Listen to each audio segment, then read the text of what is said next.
There's a question that echoes quietly inside so many of us, a question that transcends age, status, or circumstance.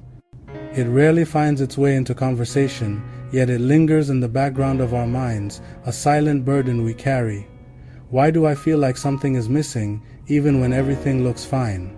As the poet David Whyte writes, "What you can plan is too small for you to live. What you can live wholeheartedly will make plans enough for the vitality hidden within you." This quiet longing is a sign that there's something deeper waiting to be discovered. You've done everything society told you would bring happiness. You followed the prescribed path, checking every box, working diligently, and acquiring the trappings of success, all while smiling for photographs. By conventional standards, you should feel complete, satisfied, fulfilled, but when the day's noise fades and you're alone with your thoughts, you sense it, a subtle, persistent, hollow hum. Psychologist Abraham Maslow called this the psychopathology of the average, the quiet suffering of those who do what's expected, yet still feel unfulfilled. It's as if a vital part of you waits outside the door of your own life, longing to be welcomed in. This feeling isn't a glitch in your programming, nor is it a sign that you're broken or ungrateful. In fact, it's a natural human response to search for meaning and fulfillment in external accomplishments, while what you truly seek is an inner sense of connection and purpose. As Viktor Frankl wrote in his book Man's Search for Meaning, when a person cannot find a deep sense of meaning, they distract themselves with pleasure. The emptiness is real, but it's not hopeless. This void isn't a personal failing, it's the inevitable result of living too long out of alignment with your core truth. Many of us construct lives shaped by external expectations, obligations, and the relentless pressure of shoulds, rarely pausing to ask what we truly want or need. From early childhood, we are taught to dismiss the whispers of our inner world, to perform and conform, suppressing the wild, authentic parts of ourselves that don't fit into society's neatly defined roles. As Brené Brown writes in The Gifts of Imperfection, fitting in is about assessing a situation and becoming who you need to be in order to be accepted. Belonging doesn't require us to change who we are, it requires us to be who we are. Every time you said yes when your heart screamed no, or you bit your tongue to fit in, or dismissed your intuition for the sake of harmony, you chipped away at the connection with your authentic self. Over time, these small betrayals accumulate, creating an unexpressed version of you, a ghost of your true self lingering in the background, yearning to return.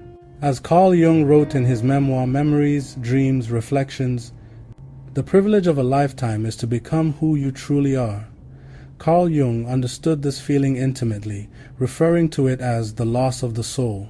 He meant this not in a religious sense, but as a profound psychological reality.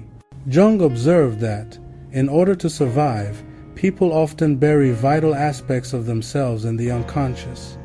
We adapt and split off the parts that don't receive love, attention, or approval. The philosopher Alan Watts echoed this notion in the book, On the Taboo Against Knowing Who You Are. We seldom realize, for example, that our most private thoughts and emotions are not actually our own.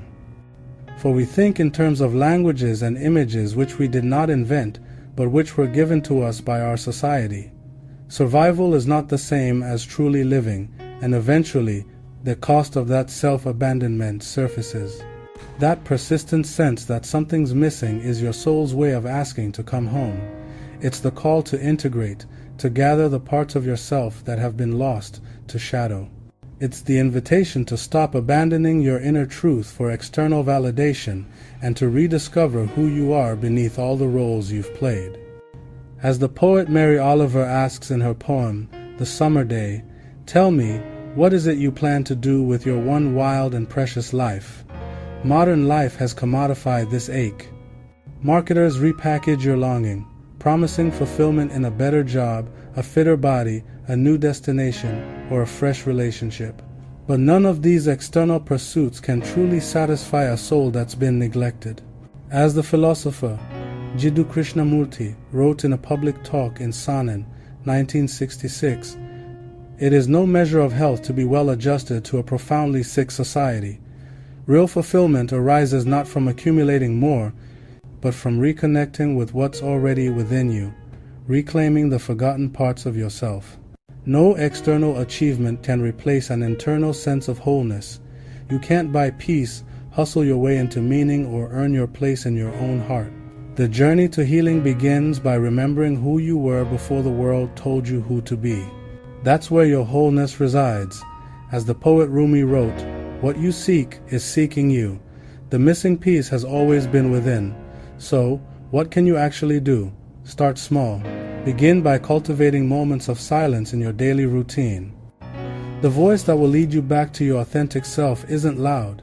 It's quiet, gentle, and often muffled by the constant noise of daily life. Meditation, mindful breathing, or even a solitary walk can help you tune into it.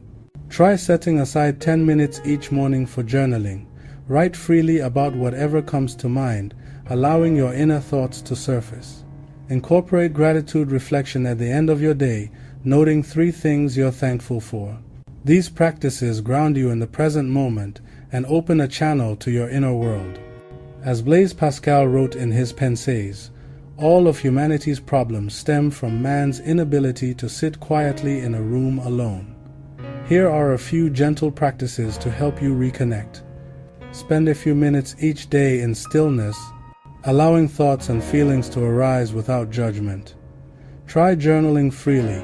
Let your thoughts flow unfiltered, giving space to parts of yourself that have long gone unheard. Listen to your shadow. Let your soul speak. Notice what drains you and what nourishes you. Practice saying yes to what feels true, even if it's inconvenient, and saying no when your body draws a boundary. Above all, extend compassion to yourself.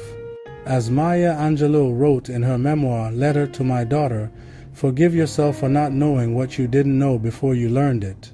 When I first began practicing mindfulness, I was skeptical about the impact that sitting in silence could actually have.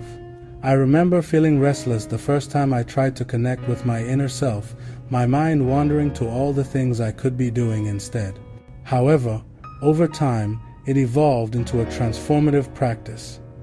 One of my clients, Sarah, also found peace in these moments. By setting aside 10 minutes each morning to journal and reflect on her day, she was able to identify parts of her life that were truly nourishing and those that were draining her energy. She learned to say no when her body drew a boundary and yes to what felt right to her.